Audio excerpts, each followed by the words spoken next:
Welcome to Amateur Redneck Workshop. I'm Harold. Excuse the throat clearing business.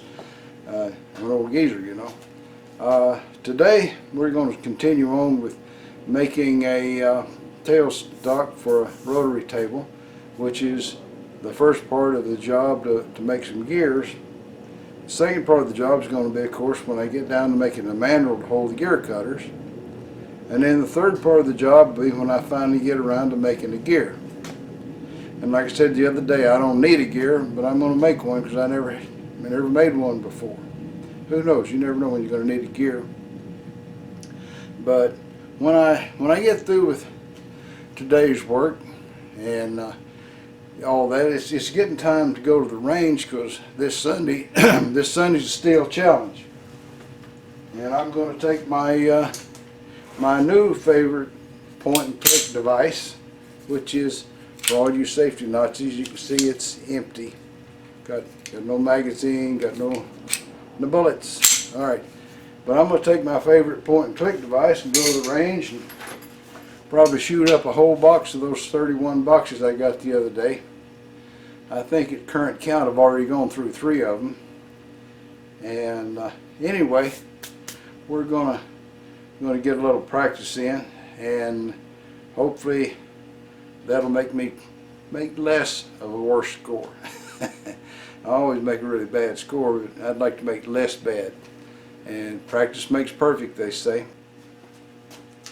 One thing I was doing here the other day, I was looking through YouTube and I came across Groucho Marx. And I'm sure probably an awful lot of you guys never heard of Groucho Marx because you're too young to have been there.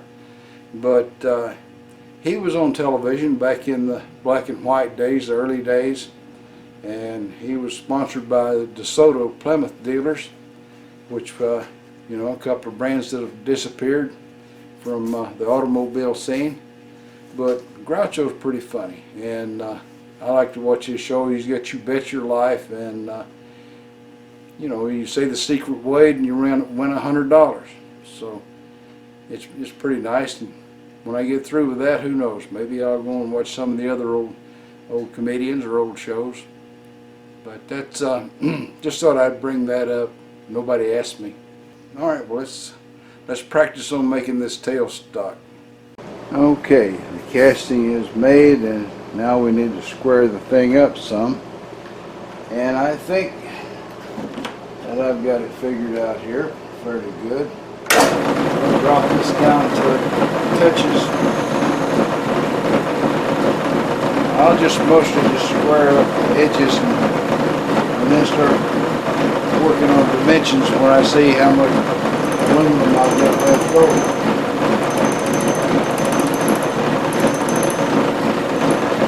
Alright, let's see how this works out.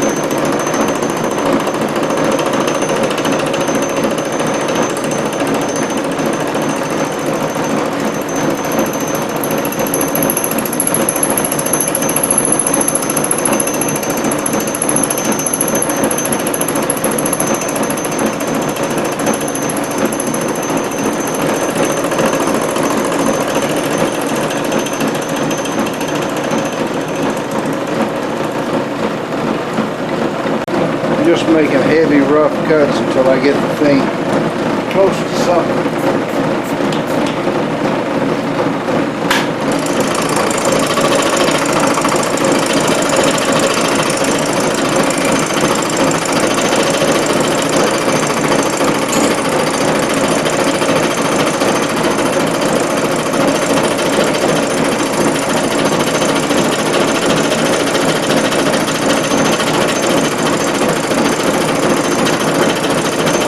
That rotary table is in the way. I should have not put it up there just yet.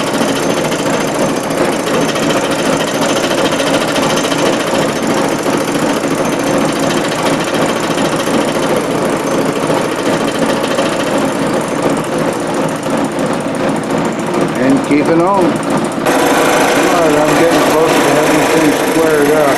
This is getting close to the last cut I'll make on the bottom of it. Shrinkage and little holes there, I'll fill in with body cutting. But I don't lose a lot of the height. And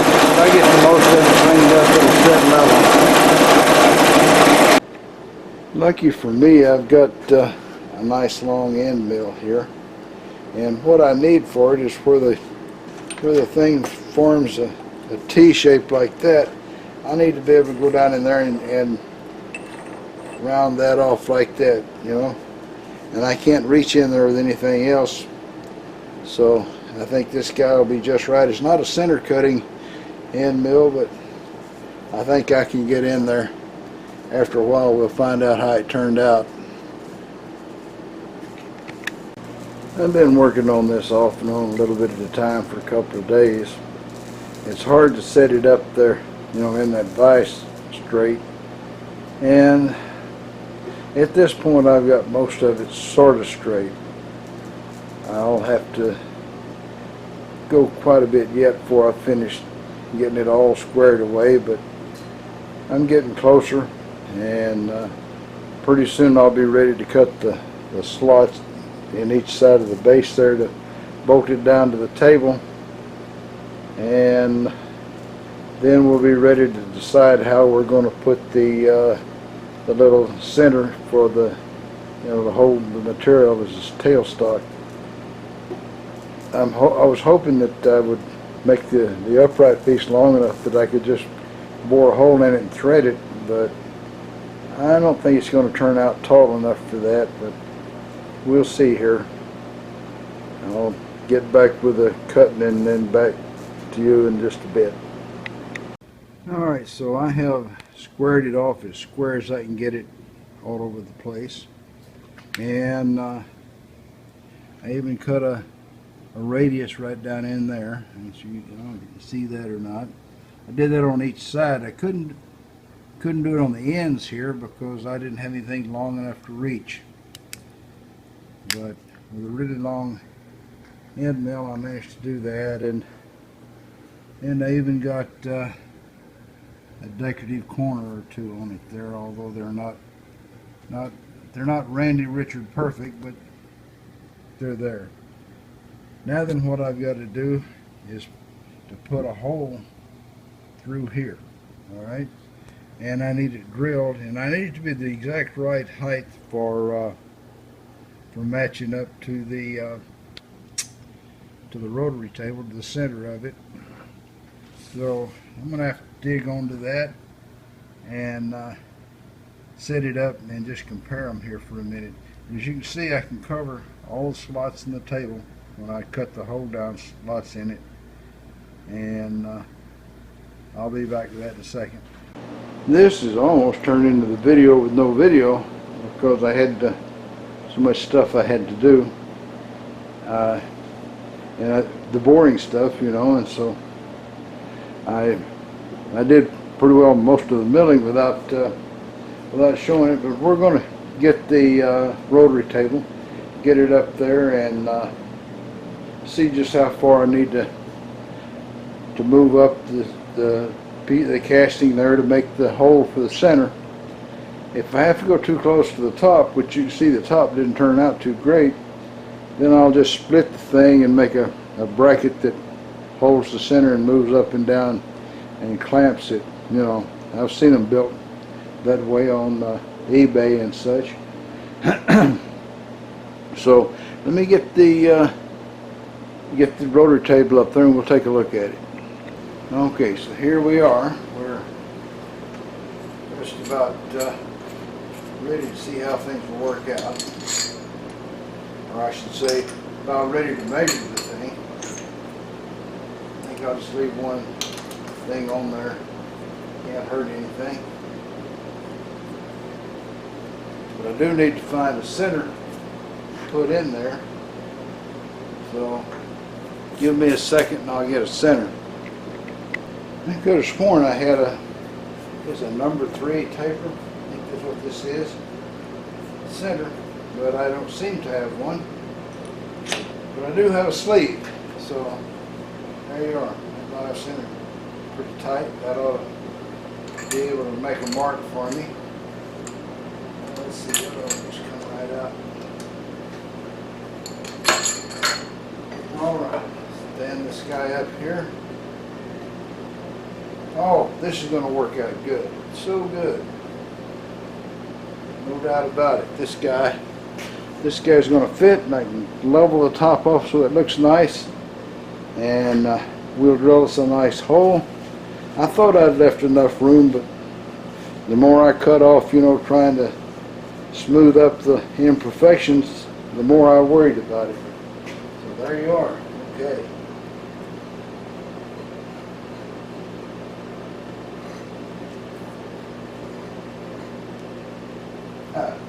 That's just right. Guy's sitting down there good. And I've made a nice mark across there. I don't know if you can see it on camera or not, but that little center is nice and sharp, and it allowed me to make a nice mark. So now what we'll do, we'll go ahead and cut the little slots in the base here. We'll cut the slots in for bolting it to the table, and then I can bolt it to the table and just mill that top part flat, and everything will be incredibly lovely. So I think that's my next step, and I'll try and get a little video of that in here. I don't want this to be the video without video, which is almost turning into there. But anyway, let me set things up and we'll continue on. And while we're at it, I'll just let you enjoy this happy thing here. Or at least I enjoy it.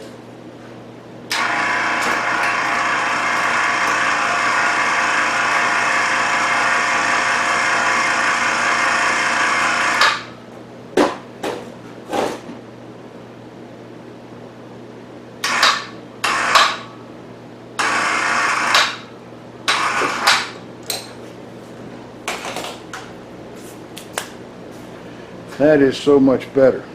Okay, all right. Now then, let me really, sure enough, this time set things up for cutting the slots in that thing. One thing I learned fairly quickly was to draw a line down both sides when you're using your calipers to measure off the center, because you just might be wrong. And sure enough, I was wrong. I divided 3.25 when I should have divided 3.3, you know, whatever. And so I wound up with 2 marks with a distance between them. And that's a sure sign you did it wrong. So I'll start over. I think it's better marked on the bottom, so I'm to turn it upside down on there, not the other way around. So we'll try and put a center punch mark here.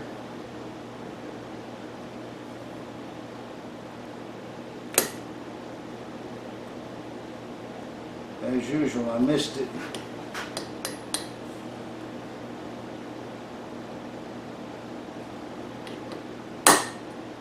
There we go.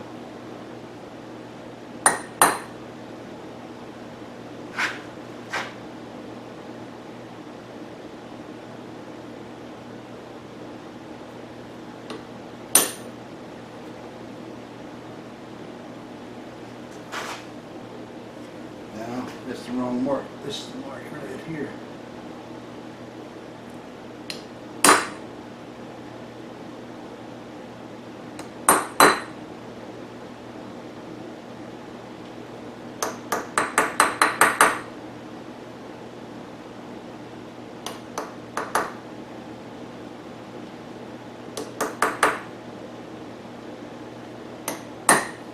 And I'm sure that the slots to put the bolts through there to hold it down don't have to be dead on anything.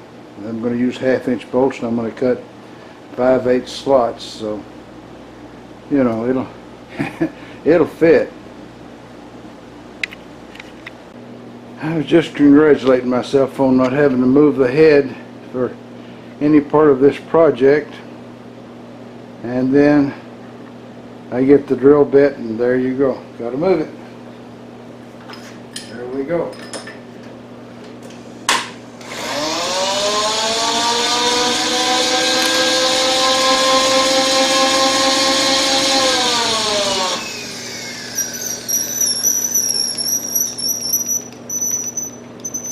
We'll get this thing lined up, and I'm going to drill a series of holes so that I don't have to mill out as much material.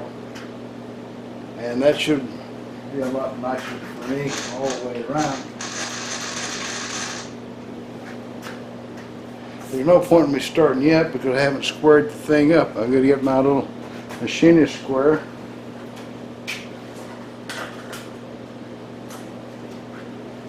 And stick this thing up under there. And make sure that I've got it square.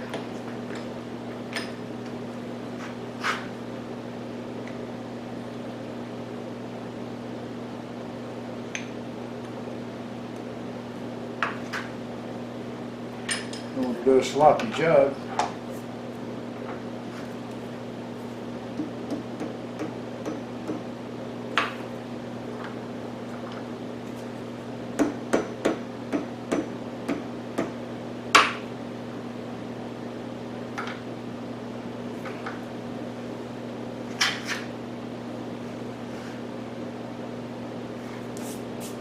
All right, let's take a look at the square here. That little booger is in there, and there's no light showing past it. So, where am I? Can't find myself here. There we are. There's the little square. Back up before you can see it. Right there. And there's no light shining around it, so I think that's straight up and down square, and we'll start drilling the holes.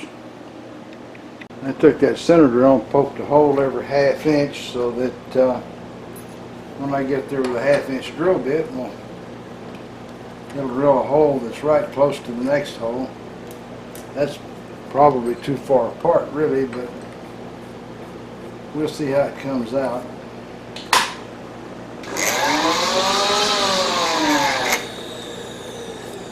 This should fit just right, I think. Oh man, any less than I'm not certain it's going to fit now.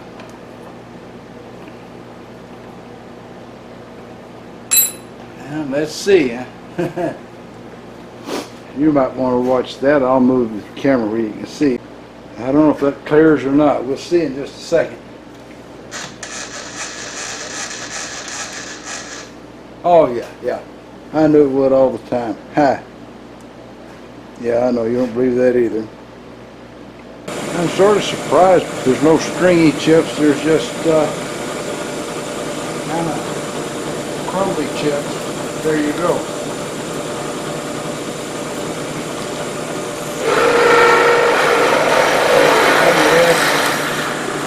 I'm running a little bit really fast.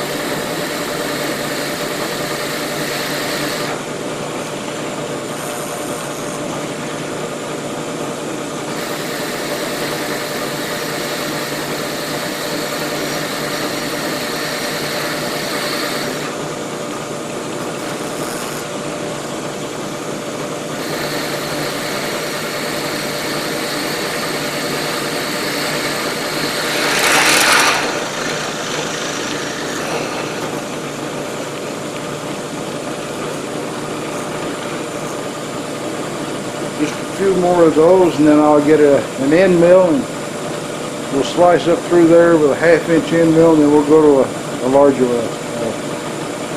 What did I say, 5/8? That's what we'll try. All right. Well, I'm going to clean all that, up with a vacuum cleaner. Drop the head back down and put an end mill in it. And I hate dropping the stupid head back down. I'm going to see if I don't have a. Well. No, I'm going to have to do it. There's no two ways about it. I clean that up and then drop the head down and then switch to an end mill. There's no easy way out. It's strange how time wounds all heals. Alright, so I had to let the head back down so that the end mill fit, but I moved over to the hole that I drilled at X0 and put the drill bit down in there, and then I let the head down, and when I got down pretty far, lifted the bit back up and then let the head down some more, and now I'm still lined up. And I know the first question somebody's going to ask is, well, okay, just how are you going to get the drill bit out? I think it'll fall out the bottom. I think. Turns out it was too long to fall out the bottom. It went down there, and then of course it went down almost enough to clear the hole, but not enough. And so I just moved it over to the left and pulled it all the way out through the top. It wasn't exactly a perfect plan, but it worked out anyway.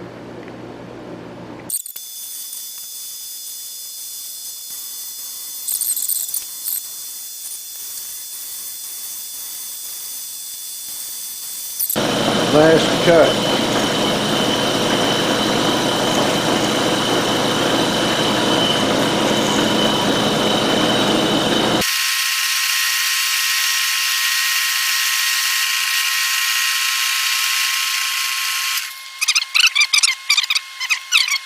Alright, the slots in the base are made and in use officially, so we'll try and level off this piece on top. I'll use the same end mill I did with the rest of it there.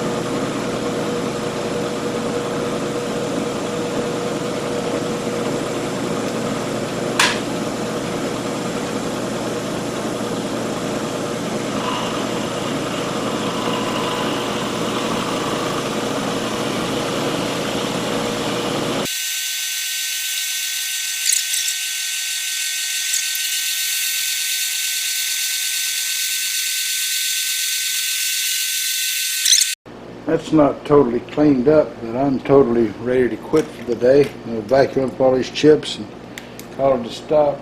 This is where I'll put my little center. So I've got plenty of room there for cleaning up that bad spot from the casting. I had intended to have more good stuff than that. Not that I had any particular use for it, but I just wanted to have that much of a safety margin. But I guess I still had enough safety margin to get that far. And like I say, I'm going to knock off for the day, vacuum up all the chips, and call it quits. Go inside and watch Perry Mason. All right, so Bubba's Uncle Ezra had accidentally locked a couple of rabbits into his barn, and he went off for his summer hunting and fishing trip, and he'd gone quite a while. When he come back, he opened the barn door, and there was just more rabbits, and he knew what to do with it, and they were coming out of the woodwork every which way. Which brings me up to what I want to tell you about. I want to tell you about these two rabbits. They were out in the pasture there, and this fox got after them, and they were just, hopping like crazy, and the rabbit running like a streak of lightning. Rabbits managed to make it into this haystack, and they're sitting there, and it's one of these rabbits, he's really out of breath, and he finally turns to the other rabbit, and he says, what are we going to do? Are we going to stay here and outnumber him, or try to outrun him? The other rabbit looks at him and says, well, you idiot, we're going to try to outrun him. You're my brother. Well, that's all, folks. Y'all try to subscribe if you're not already a subscriber. Leave a comment if you got something to say. And above all, remember, keep on keeping on. Bye now.